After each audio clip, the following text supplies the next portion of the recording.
芊芊啊，爱记起赞、个起订阅、起刷介绍给你所有的朋友哦。嘿，大家好，我是美食税芊芊。我们今天呢要来拍一个非常有趣的主题，就是芊芊版的台湾漫游录。它是由台湾作家杨双子所写的长篇历史小说，最近得到了英国国际布克奖，所以讨论度非常的高。它的故事背景是设在日治时期，然后它有一个章节呢是讲菜尾汤。它两位主角呢分别是青山千鹤子跟王千鹤，他们两个人吃完了台湾的全席12道宴席菜，再加上菜尾汤，总共13道。就很多人说也太会吃了吧，而且因为他们两个人的名字都有芊，就很多人说这是芊芊进食中吧。所以呢，我们今天就要来实测看看，究竟芊芊可不可以吃完芊芊吃完的宴席菜。那我们就一起 go 吧，好兴奋哦！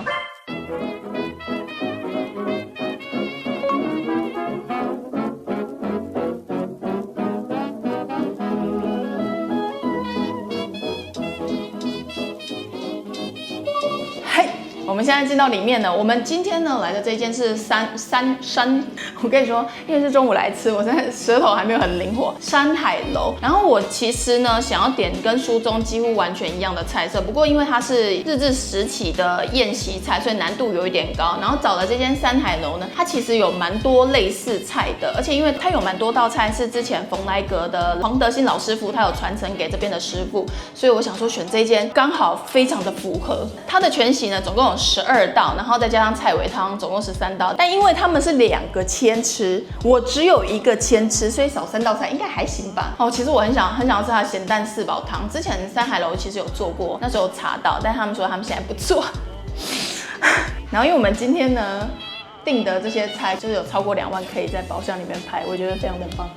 我们现在呢已经先上2道了，首先是书中它是酸梅汁加5样的小菜，然后山海楼这边的话，我们就点了它的冷盘，是总共6样小菜。那我就来吃了，它有公筷哎，我要用公筷吗？还是我可以直接夹？但没有关系，因为今天主要是我要吃，所以我就直接用这个夹。但是大家如果来然后跟人家吃合菜，记得用公筷哦。那首先我们先来吃鲍鱼，它是用泰雅族的达纳下去做调味的，然后他说是可以吃原味。哎呦。很神奇的味道，这是我第一次吃达纳，它吃起来有一点点辛香料的感觉，然后它没有盖住鲍鱼本身的味道，就是既鲜，然后又有点辛香料感，其实蛮开胃的哎。我怎么会现在才来吃山海楼哎？毕竟得了那么多奖，我刚走进来看到好多米其林的牌子哦，就我怎么会没有来过嘞？干花是我那时候在看的时候非常期待的，它是宜兰的中泡菜传承店，他说是要沾番茄酱，因为它里面是有加猪肝，我觉得它的做法有点像给更，然后也有点像之前阿灿师教的百年的那个干豚的那一道菜，我那时候看哇就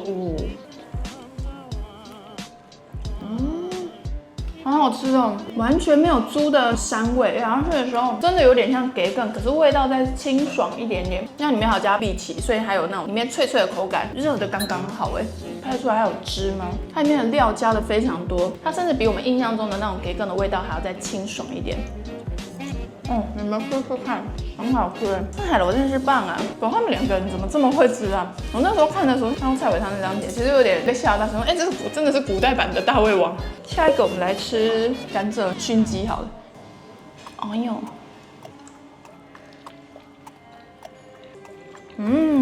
很好。今天还想要聊书，现在没时间聊书，好好吃哦。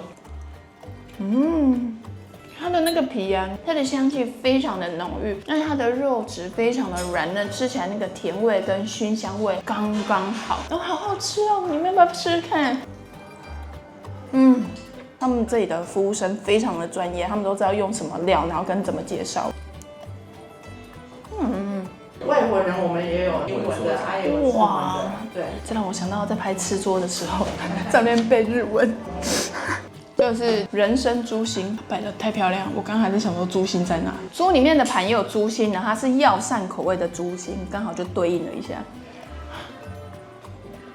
人参味好浓，它有点红枣甜跟一点酒香，它的内脏的味道是温润的类型，不会觉得刺激感太重。我觉得怕内脏类的人应该是可以接受这一道。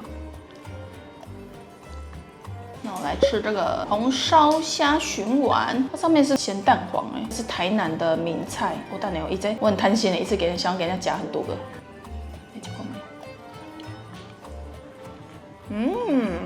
它里面有加石螺，很香，因为它是台南中炮台那边出来，它吃起来其实真的有台南口味，甜甜咸咸的。我来吃看这 N 强手工现灌的香肠，它还有附这个葱，吃香肠一定要配葱跟蒜，非常的专业。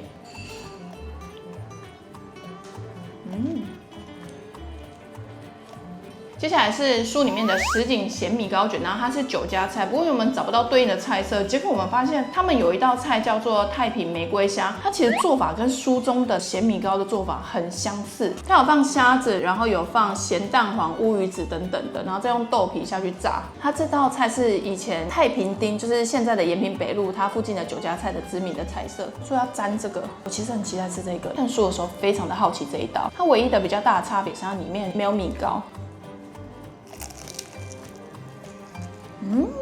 要沾，这有点带辣，它里面有各种鲜味，整体咬下去的时候，你外面的那个豆皮的那个酥脆感，一个卷里面你可以吃到非常丰富的口感。我很喜欢这一道因为我觉得味道非常的丰富，可是你又不会觉得互呛，而且加了这个他说一定要沾的辣酱之后，我就有把整体的味道更拉出来。我觉得他们小菜都做得很好它旁边就会放那个番茄干，超好吃哦！我刚刚看它长得很不起眼。就一吃下去，狗面那塞怎么这么好吃？我会买它它要保留那个番茄本身的汁跟番茄的酸甜味，超级浓郁，比你直接吃番茄的味道再浓郁很多倍。我们的挂炉烧鸡来了，它看起来好像在跟我打招呼哇，太气洋洋了。它的美背这边是碎美背，对，哇，这背太美了，很像在晒日光浴。哇，这个声音！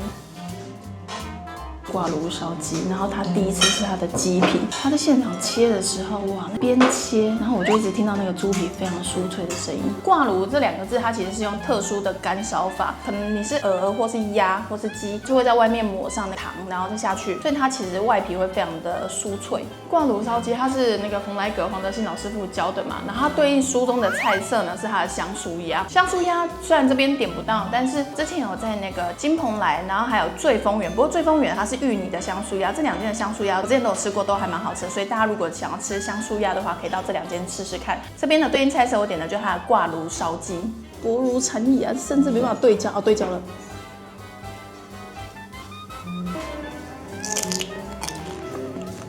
它烤过的方式，咬下去，它的油脂是你会边咬着鸡皮，它的油脂香就会顺着那个鸡皮出来，这个感觉可以很奢侈，一次吃2片吗？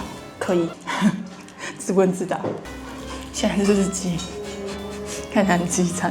哎呦，这是它第2次，沾这个豆腐乳。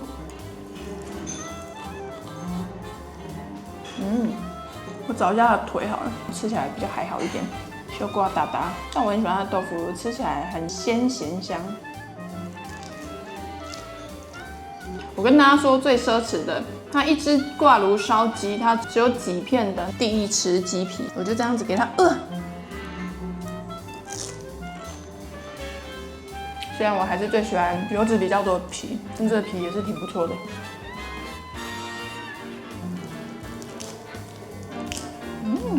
那我接下来吃它的挂炉烧鸡的第3吃挂包。台湾 burger， 它里面没有塞咸菜耶，然后跟刚刚的鸡肉还有 N 水。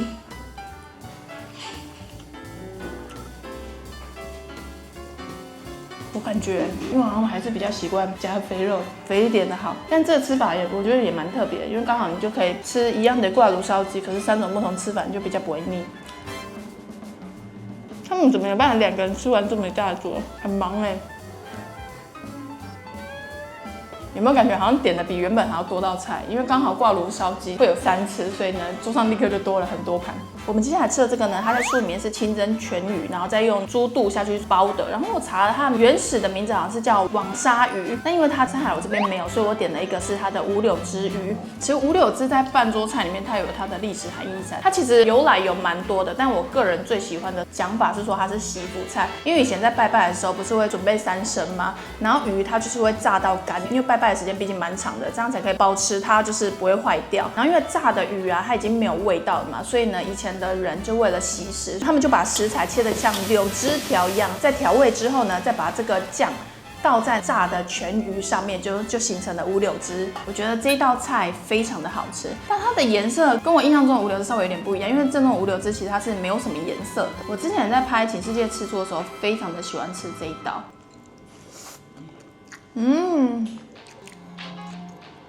哇，调味非常好哎。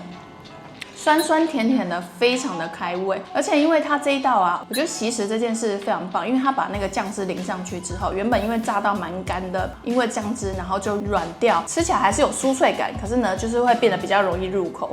它的那个芡勾的非常刚好，不过于浓稠。我自己心目中的开胃菜应该要是它，因为通常鱼类会比较在中后段上嘛，可是我一直觉得五柳汁根本就很适合当第一道，因为一吃就整个开胃啊，酱要沾多一点味道才会棒。这是秋楼菜。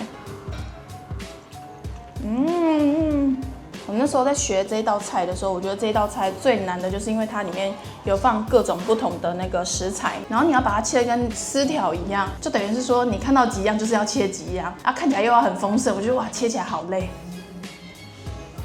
接下来我们来吃我们的排骨酥。其实酥里面它的这一道菜它有蛮多种的，有排骨酥，有八宝丸，就是有非常多品项。然后这边的话是只有点得到排骨酥，蓬莱的名菜，也是酒家菜非常热门的一道。哇，可是它跟我之前在金蓬莱吃到的排骨酥非常的不一样，它算是比较大块耶。我的大到不行哎。不过我现在目测啊，跟摸起来的感觉，我已经感受到它的油脂了。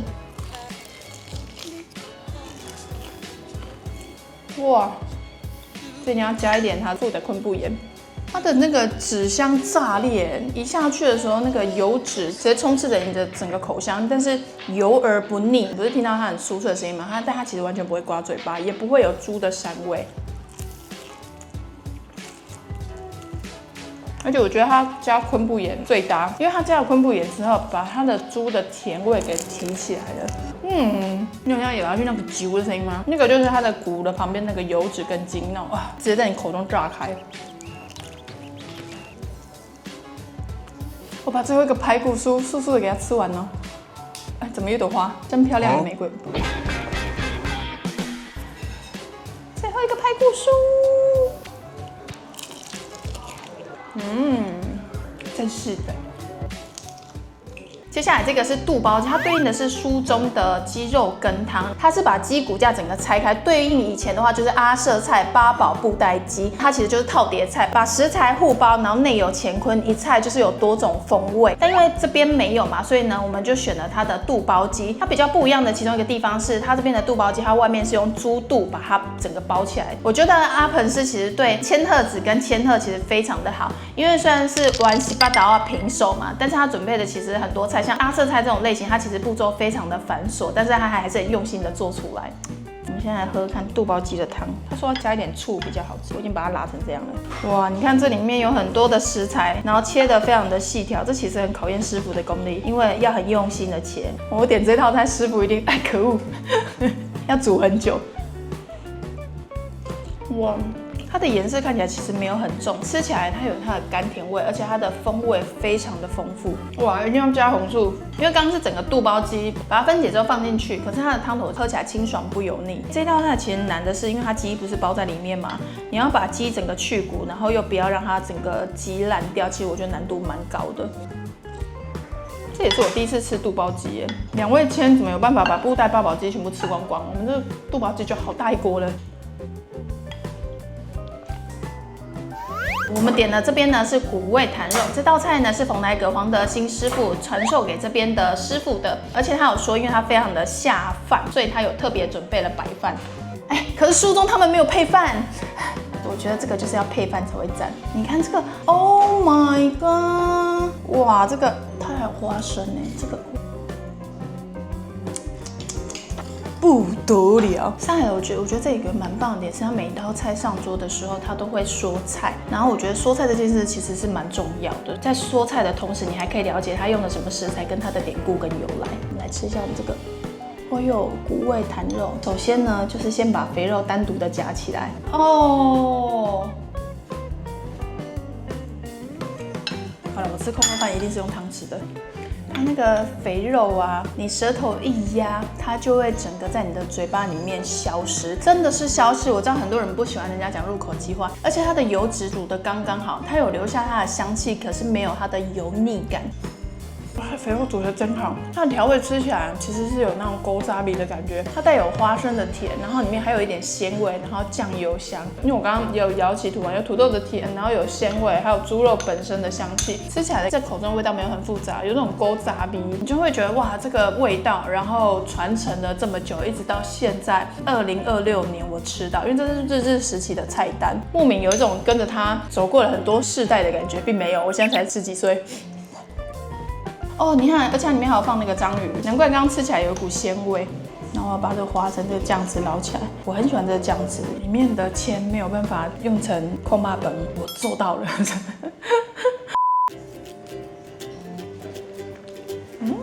它很像以前阿嬷煮出来的味道，但层次比阿嬷煮出来的味道再多一点。阿嬷对不起，它的油脂香炸裂，这个用挂包一定超好吃。你看这碗有多油亮。接下来就是台湾漫游录里面重点菜尾汤，这个章节名字就叫菜尾汤。然后它呢，其实是以前在整个宴客的时候，把最后剩下的菜肴，然后把它结成一道汤，然后分送给来的贵宾，然后跟来帮忙的宾客。煮出来的菜尾汤的味道，其实是可以对标说这个中坡菜的厨艺怎么样，因为你要把不同的菜肴煮成一道汤品，然后它的味道合在一起，又不会觉得突兀，蛮吃功力的。其实南北的宴席菜它都会有所差别，但是呢，全台的宴席菜几乎都会有这道菜尾汤，所以其实还蛮多的老一辈的人觉得说菜尾汤是非常具有台湾意义的一道菜。现在其实也是点得到菜尾汤，然后随着因为现在大家对于健康意识比较不一样嘛，很多的菜尾汤是它不是真的就是剩下的佳肴，它是把它煮的每一道菜剩下的食材最后煮成一个汤。以前跟现在还是稍微有点不太一样。我们现在呢来喝一下这个菜尾汤，毕竟千鹤就是跟阿鹏师点这个菜尾汤的。料有多丰富？你看有鲍鱼、乌参，哇！你看这个太丰盛了吧！我没有料到他们菜尾汤怎么哇，每一个汤匙都是料就是代表主人家对宾客、对来帮忙的人满满的感谢之情。我对菜尾汤其实会有点紧张，因为我以前呢有特别订菜尾汤回家吃，然后呢就我订的那家的菜尾汤味道实在是太复杂了，就是我在家里煮的时候啊被骂，因为那个味道充斥着整个厨房。这道菜呢其实是代表台湾人的惜食的精神，料太多了，汤匙甚至捞不起来。哇，你看它的汤头清澈啊，可是它喝起来的层次非常的多，微韵带一点点酸，放这么多食材，它喝起来味道完全不会复杂，你反而觉得它是口味上非常有层次。这个你们真的喝看，你喝看不一样，它喝起来其实有一点点像李楼羹的感觉，很好喝这个。所有的风味合在一碗汤里面，然后又满满的料，你就是真的会感觉得到。师傅在跟我说谢谢，其实并没有。师傅，我入口即化不能用，外面人在讲入口即化，怎么办？这个千好像没办法用餐时间把它全部吃完了，我要输给里面的千鹤子跟千鹤了。书里面他们吃的甜的呢是枣泥龙眼团子，然后跟花生龙眼银耳甜汤。然后因为这边没有，所以我点的是它的野姜花爱玉。爱玉是台湾的原生种哦，以前小时候都会搓爱玉，你有搓过爱玉吗？没有，不是，我说你有搓过爱玉，他不会都这样说，不是，是那个洗爱玉啊。你们没有洗过爱玉？你们有洗过爱玉吗？我小时候老师都有带我们做洗爱玉这件事情。它的爱玉啊，吃起来其实有一点点像奶酪它就是有点果冻感，非常的软嫩一压，它就碎掉在你的嘴巴里面，好好吃。哇，不是我在说，你喝完之后开胃了耶！怎么会这样子？真棒！首先呢，我是觉得我们烧鸭是吃不完的，但是至少前菜可以吃完。其实我算吃完的蛮多的，但目前是有3道没有吃完。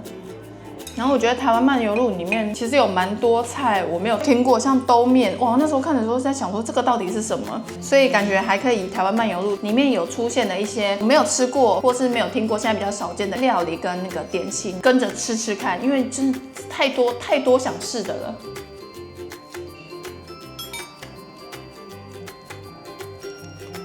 哇，肚包鸡已经成了一个膜了。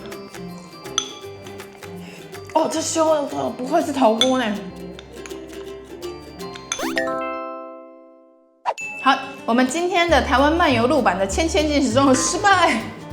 因为呢，它用餐时间只有到2点半。我们目前呢还有挂炉烧鸡的那个切的肉、肚包鸡，然后还有菜尾汤还没有吃完，可恶！两位千究竟是怎么吃的，实在是太厉害了。我觉得这个主题其实蛮有趣的。台湾漫游录这本书里面提到的蛮多菜色，所以呢，我有特别去找了可以对应或是有点相似的菜色来吃。然后其实蛮多道都是我平常其实不太会去点的菜色，然后都是秋楼菜、宴席菜，所以我觉得我今天算是跟着台湾漫游录的千鹤子跟千鹤吃了很多特殊的餐点。然后山海楼这边我这样子整体吃起来的话，我还蛮喜欢它的玫瑰香，然后还有菜尾汤，它的五柳滋味蛮尬意的。它盐姜花爱玉也非常好吃，我觉得大家有来可以吃吃看。也希望大家会喜欢今天的这一集，然后下一次呢再来搜寻一下台湾漫游录里面有哪一些没有吃过跟好奇的品项，跟着我一起来吃吃看吧。最后呢，就是在这时间点还没吃到的菜色，我们就要把它打包了。打包其实在台湾代表也是一个习食跟习福的文化。以前办桌的时候，在最后几道其实中后菜都会准备这种祭肉，因为以前要吃半桌菜比较不容易，要走很远的路，可能甚至要走到好几个小时才可以到家。所以像这种炸路，你就可以沿路走回家，就可以慢慢的享用。然后以现在来说的话，这些其实打包回家，你就可以把主人家给的澎湃圆满满满的那个心意带到家，然后延续主人家的心意，我觉得这蛮好的。算了，我整个移过来吃好。山海楼表示，哎，你的吃法真是，在那边把鱼眼睛看起来就很恐怖。你们会吃鱼眼睛吗？哇，2点了，糟糕，我们剩30分钟可以吃。不行，我太喜欢吃乌的汁，我一定要把它吃干净。